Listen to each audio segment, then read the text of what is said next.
Broadcasting live. Logan, we're live. What's up? Where's your little skeleton that was back there? Oh. Where? Pumpkin? Ah, there he is. What was it Eden named him? I don't know, Gary or something like that? Yeah, Gary. What a boring name. Listen, not if your name is Gary, it's not boring. That's true. I'm sorry, Garys. If you got any Garys. Logan, I will tell you what, I hated the name Charlie. I wanted to be, when I was a kid, I wanted to be Mike or John or Chris, something like Charlie.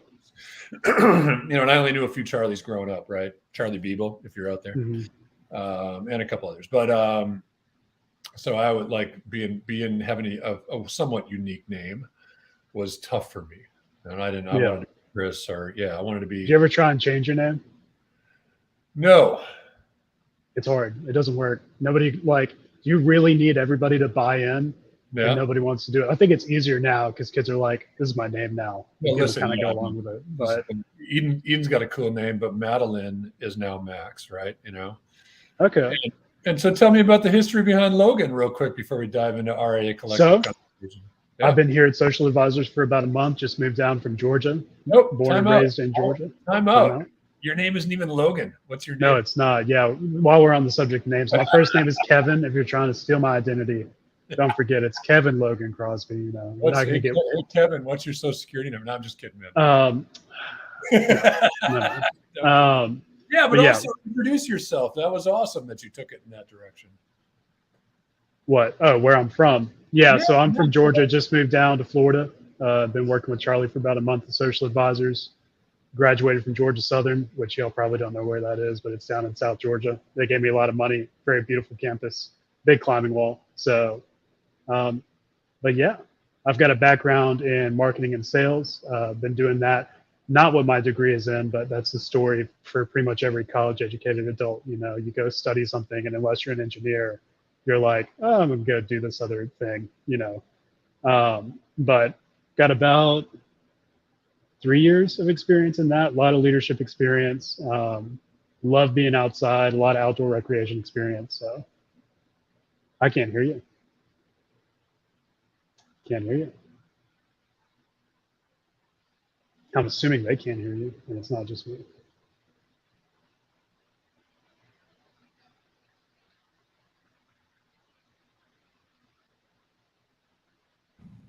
Logan, can you hear me? There you go. I can hear you now. I don't know what you did. I got audio. I got issues with my external mic. We'll chat about that too. So okay. I love the introduction, but I'll tell you what. So as much as you're part of the team at Social Advisors, you're really in large part here to help us drive RIA Collective. That's true. Which is going to be new to the people who are tuning in today. So I'd love to introduce that because first off, I think it's awesome.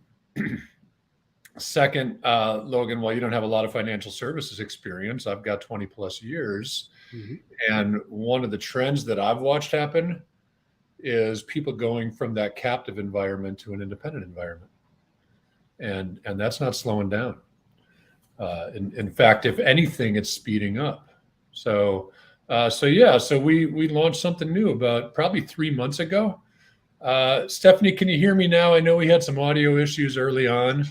And for those of you who are leaving other comments, I think we're streaming on StreamYard, and not always the best situation, though we're trying to make the most of it. So we can't see a lot of comments. Work in progress. So Stephanie, hopefully you can hear me now. Let me see. That was, I think they can probably hear you. I couldn't hear you at all. Okay, cool. So the idea behind RIA Collective, and this can be kind of brief today. Really, I just want to make an introduction. So RIA Collective is a podcast that we started. Logan, I started about 3 months ago. You joined the team about a month or 6 weeks ago. Yeah, I've put out 3 episodes. Okay, cool. And we wanted to make sure before we really started marketing it all, first off, Logan's help is great because I'm involved in a bunch of other stuff, Social Advisors, lots of traveling. So having you here home base is awesome. But I wanted to make sure we had at least 10 recorded before we really started to market RIA Collective. So here's what this is, right? I got started, as those of you who know me know, I got started working with 50 below they're part of Broadridge now, but I started with them, I think, in '98.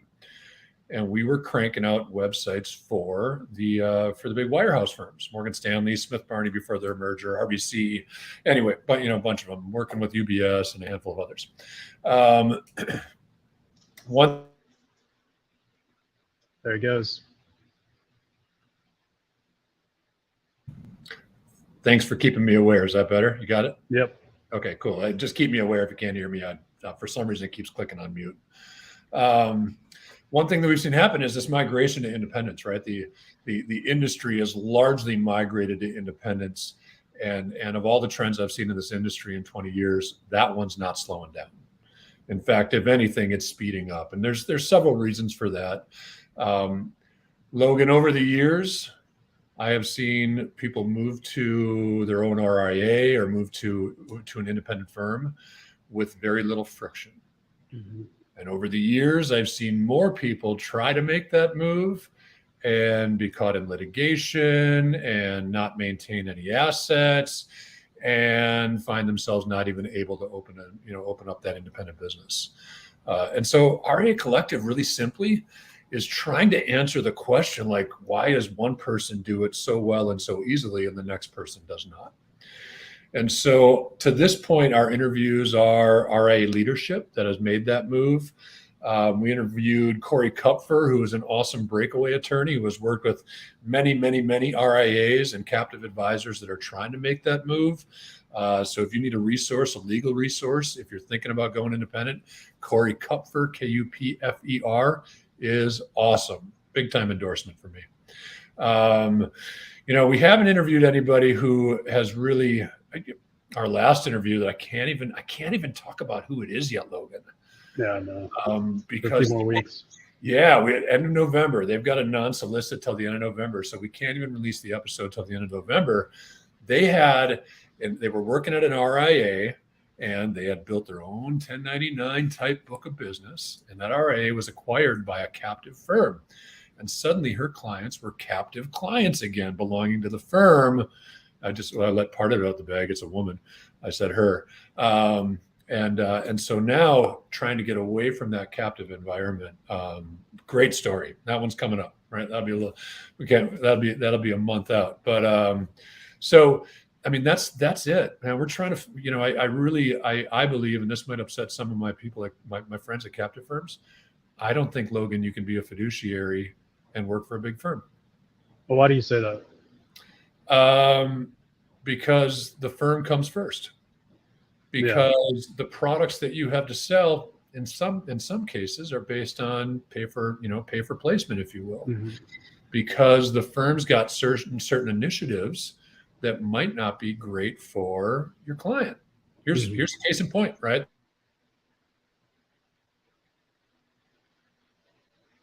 See that? All right. Better. I don't know what's going on there, man, but we'll have to figure that out. You're good. So I've got a coaching client at a major firm, and we had a coaching conversation. Now he targets like 1.2, 1.5. I mean, he's got, he's in the Northeast. He's targeting affluence for sure.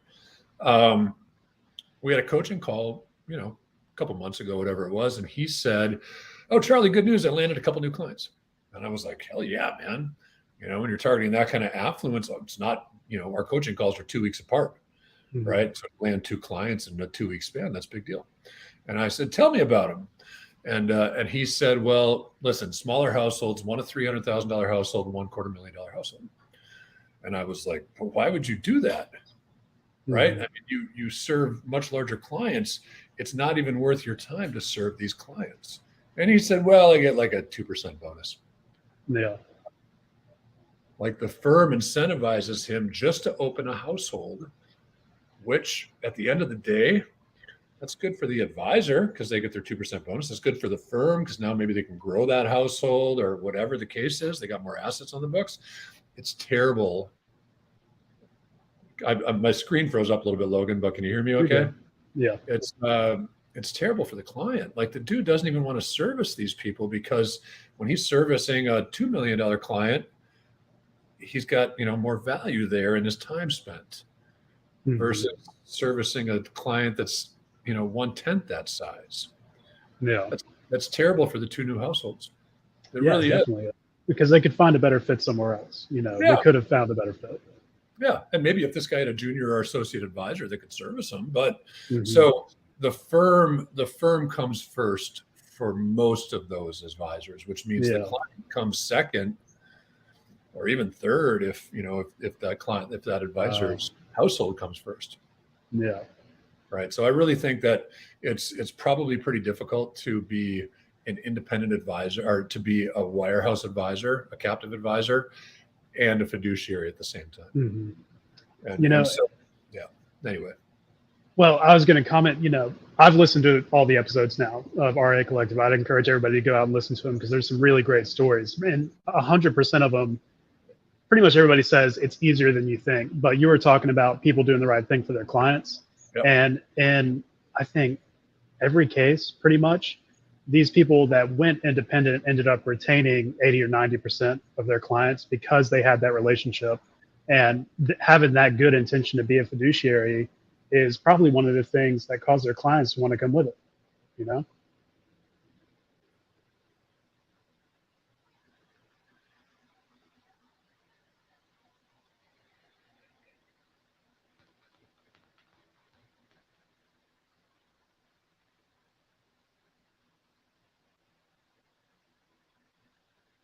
You're still muted, Charlie.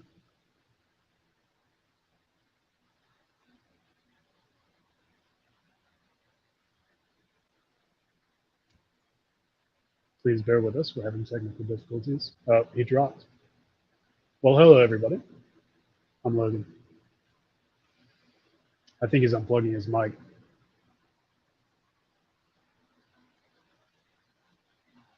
Give me one moment. I'm going to see if I can help him out with his technical difficulties.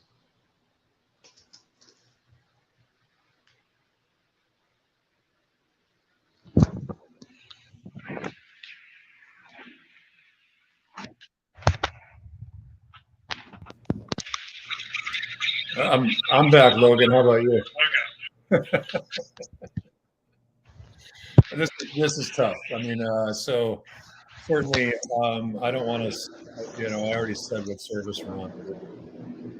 Kind of a bear today. Usually, we've done these before, and it's been pretty good on StreamYard, but today has been a tough one. So we'll figure it out. Your mic's been weird. Yeah. Today. Yeah, it has actually on Zoom too. So maybe it's a localized issue. We'll see. So maybe it's not StreamYard at all. But you were saying, having that intention of going fiduciary is the last thing I heard you say. Yeah, I think that what a lot of people worry about is losing their clients, right? When that's what these people that were really successful worry about. If you're captive right now, that's probably what you're worried about.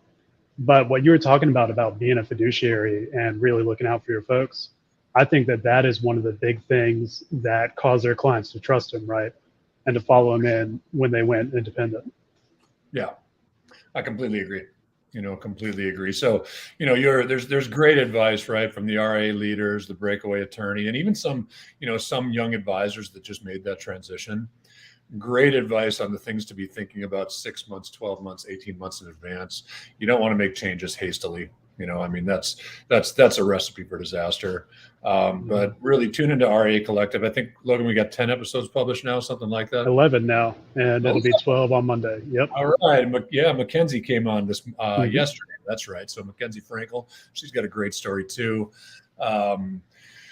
Oh gosh, Rachel Burns, who really made the change for a different reason, had been through a lot of had been through actually 2 captive firms, went independent with Ameriprise before starting her RIA because her family had some health complications, and so just to have the flexibility and be able to create a good income for her family during this time, to have the flexibility to attend to the family's needs as well. So that was huge. One other thing, Logan, that everybody that we've talked to has said, I wish I'd have done it sooner. Yep. Yeah. Rachel tells a fun story about they had scared her so bad at one of the firms, like, you might have to fix your own printer. Oh, good.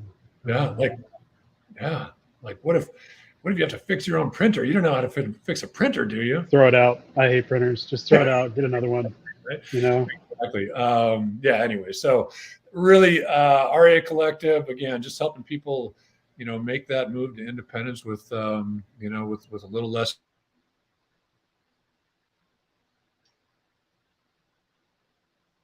you hit mute.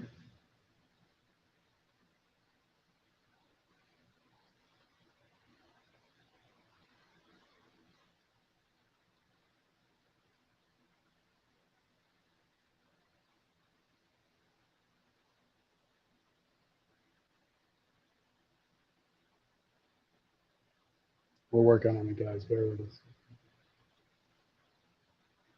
This won't happen again next week. Shrug. Just switch your audio source. Just switch your audio source to your MacBook or something under settings.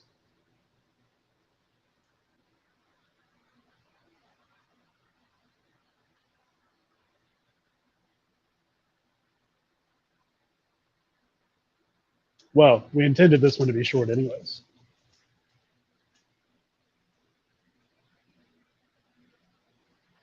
Did you try clicking the mute button? This is the worst. We're gonna wrap this up, Logan, because I think Thank you for bearing with us. Yeah. So I won't blame StreamYard. Let's blame me locally. I don't know. Something weird's going on. Yeah. So anyway, everybody, thanks for tuning in. Sorry about the technical difficulties. We appreciate you hanging out. And go check out RIA Collective, riacollective.com, or of course, search it on your favorite streaming. If you have anybody that you think we should interview that has been through that transition, that has advice for a younger crop of advisors, I don't mean younger by age, but maybe younger by by second career or something, just getting in the industry, by all means, send them our way. And of course, if you like what you hear, subscribe, offer a review, and do all those things the podcasters tell you to do if you like their show. Episodes drop on Monday. Yeah, episodes drop on Monday, and we hope we can go twice a week. So we'd love more interviews. Yeah. All right, Logan. Thanks for everything you do to move this project forward, and thanks for tuning in. Awesome. Thank you, Charlie.